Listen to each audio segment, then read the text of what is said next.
I've always wanted to talk about the entertainment industry in depth, and I want to talk about truth. There's a lot of smoke and mirrors that go on in this field, and I just want to talk to people that are in the same industry that can shed some light on certain topics that maybe resonate with you.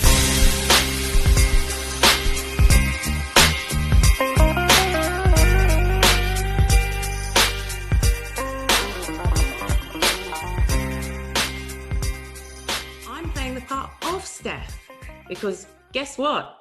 Bit exciting for you. We're interviewing her today.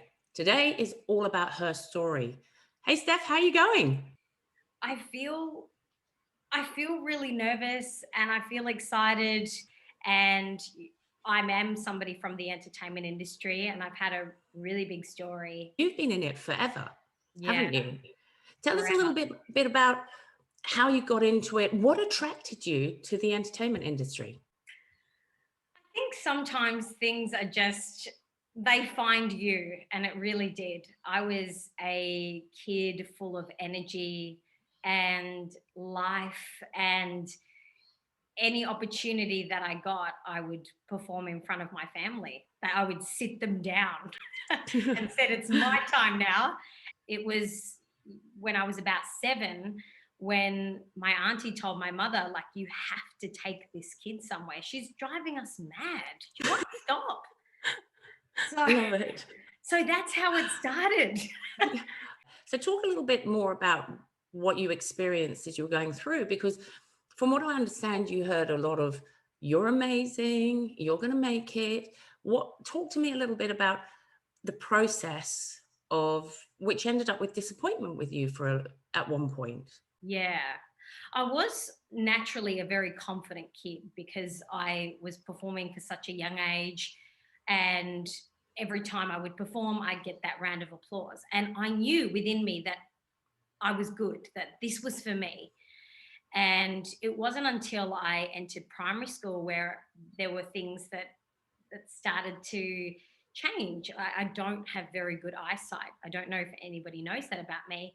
And in prep, when they made me wear glasses, that's when the kids sort of started to question me as a person. There was another event in prep.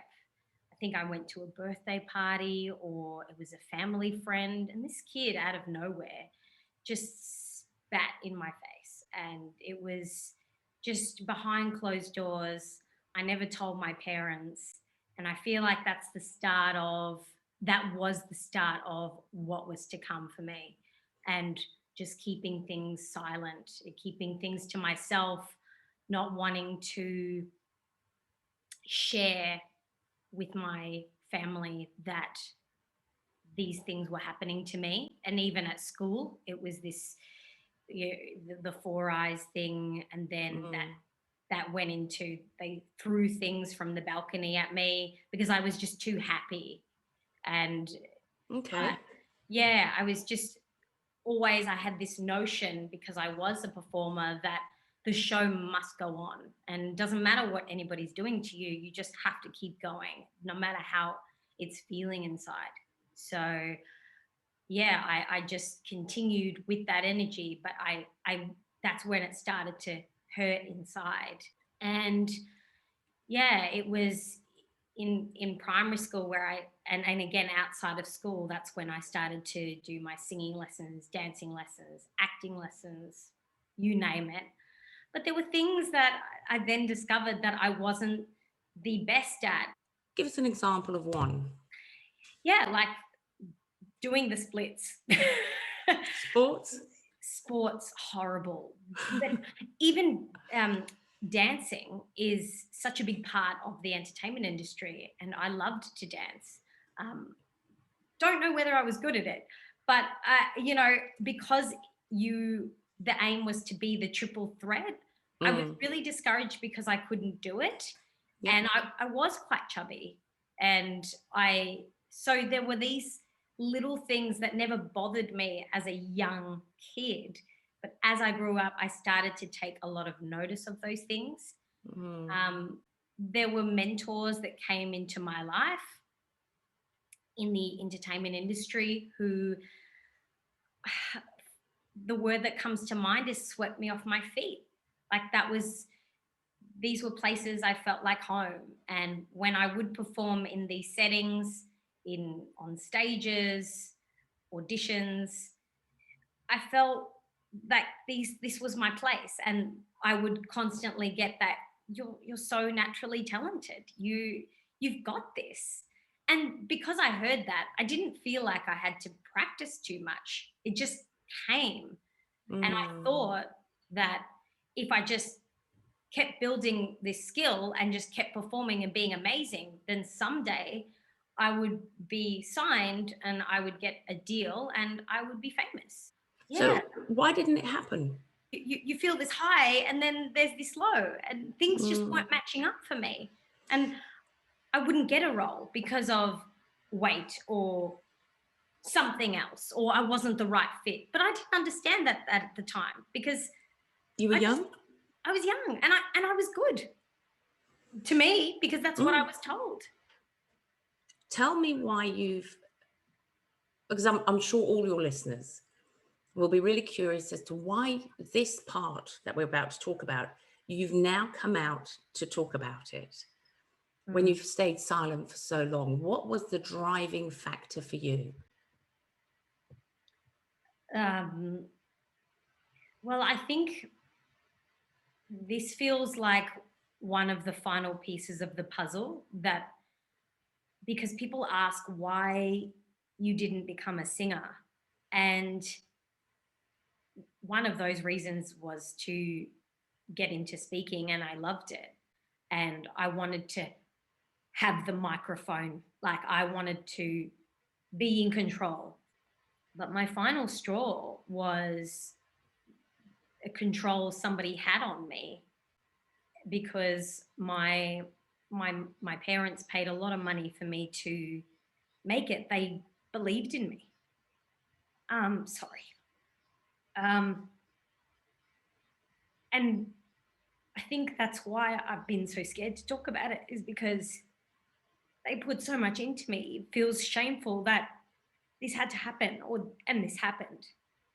So yeah,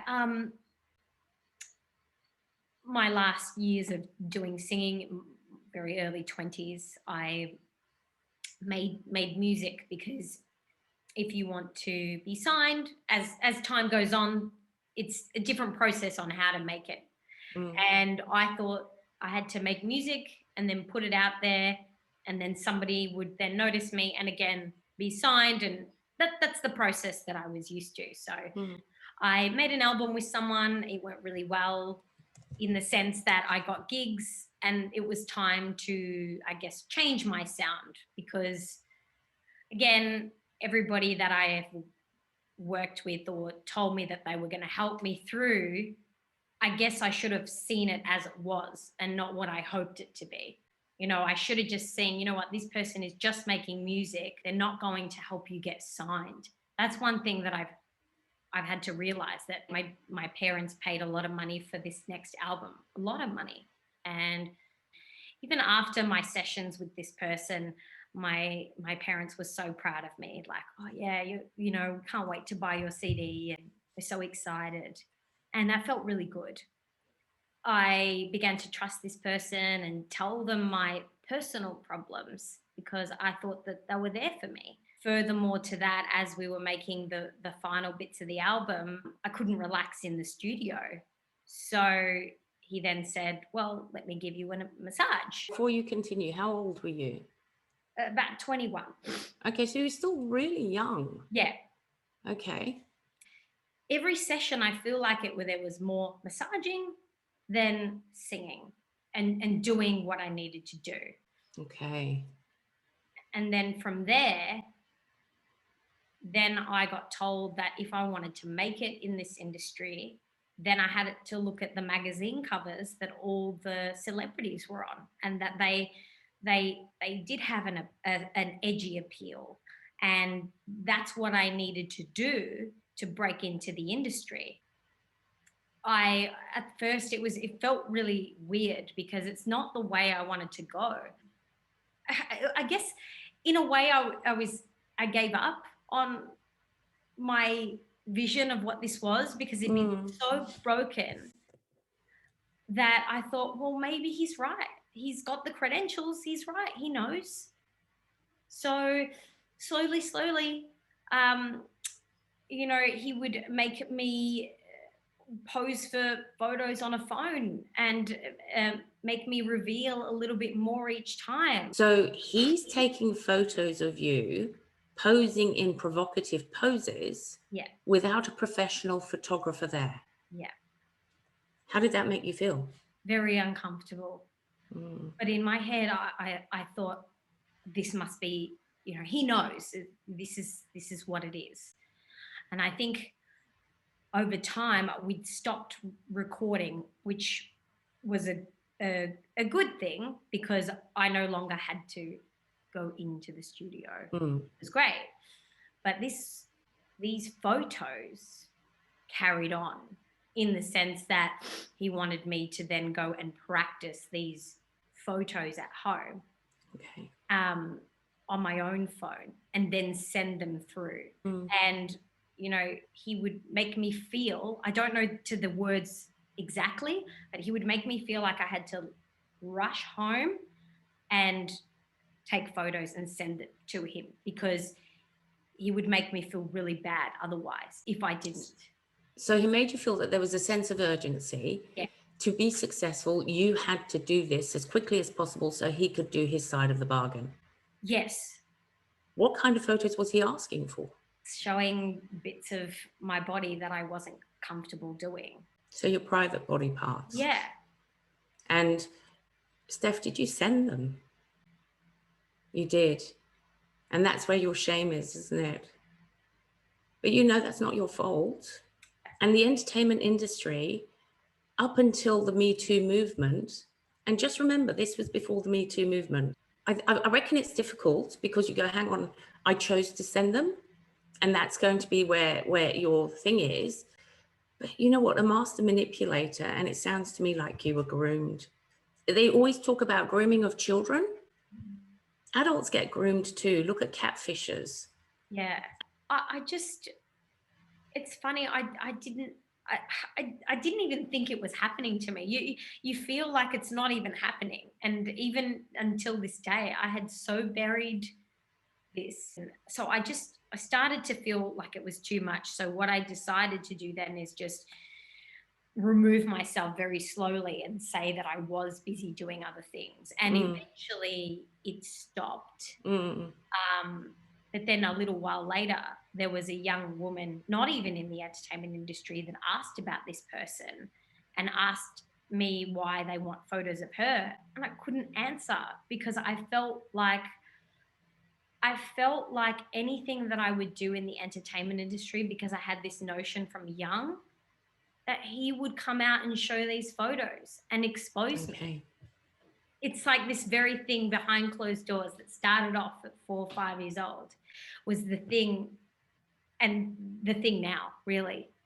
And what triggered me to do this interview as well is a couple of weeks ago, because I coach now. I coach people in the entertainment industry.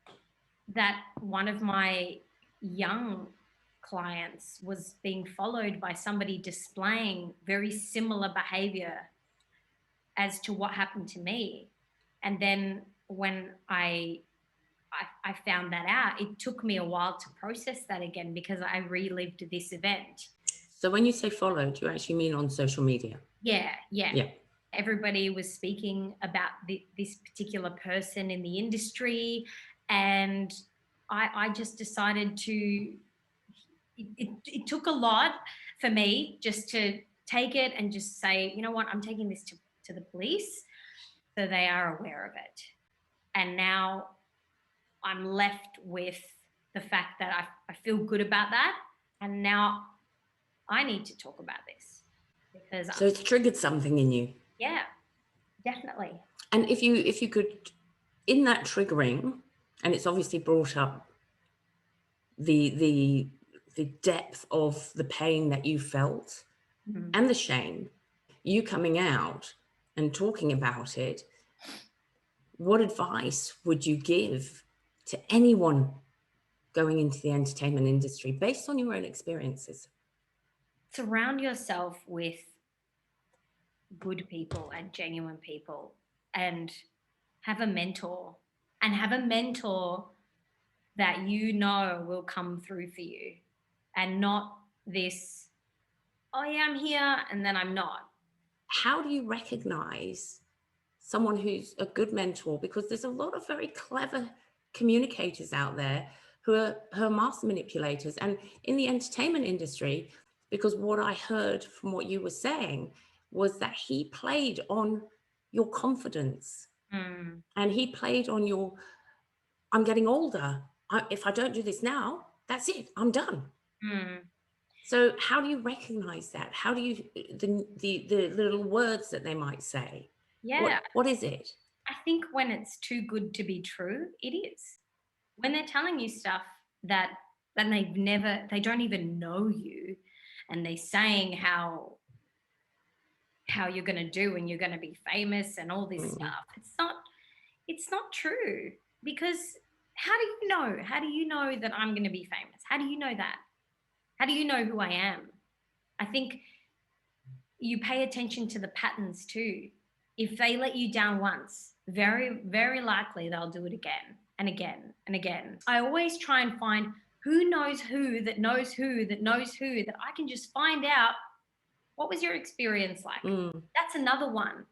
And yeah. not just one person, many different people, or as many people as you can find, and find out their experiences, and then you can start noticing what those patterns are. Are they Mm, consistent?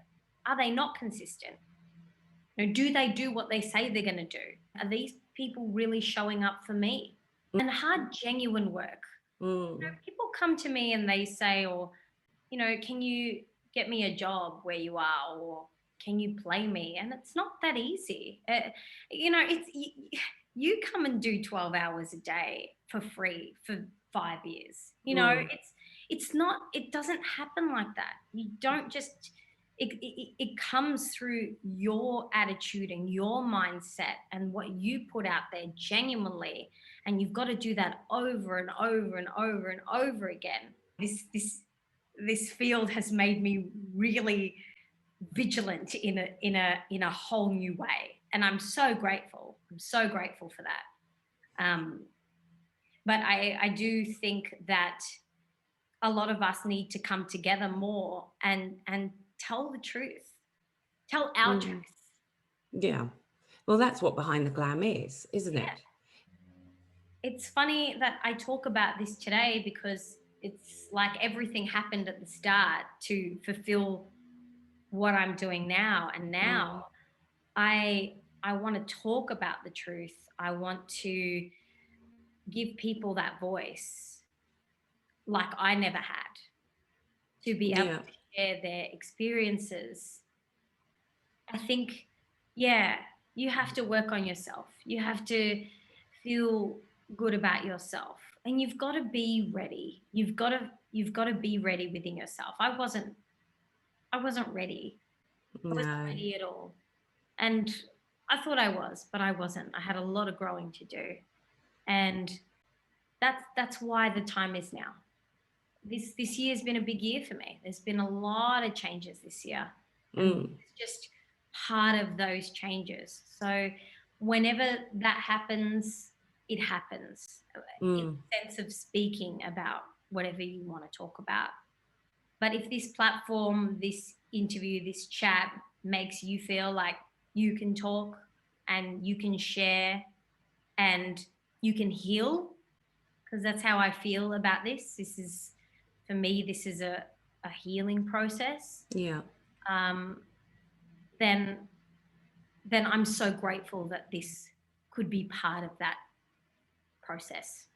Yeah. And Steph, I'm really grateful that you were willing to talk about something which has been incredibly painful for you. And to have that courage is unbelievable. And well done for turning your life around, Steph, because you've become incredibly successful now doing what you do. And you moved out of the singing world. You coached for a while, but you moved out in the singing world and entered into this world where you are teaching and you're teaching entertainment mindset and you're in radio, you're in a space that you enjoy being in. I love it. I love it. So success. And now you're on a healing journey. That's right. And you know what? Welcome to season 2. It's going to be a cracker. I know. Very exciting. Well, Steph, thanks so much. Cannot wait to see this interview out there. To all you, from all your listeners, you rock. Thanks. All righty. Ciao. Bye.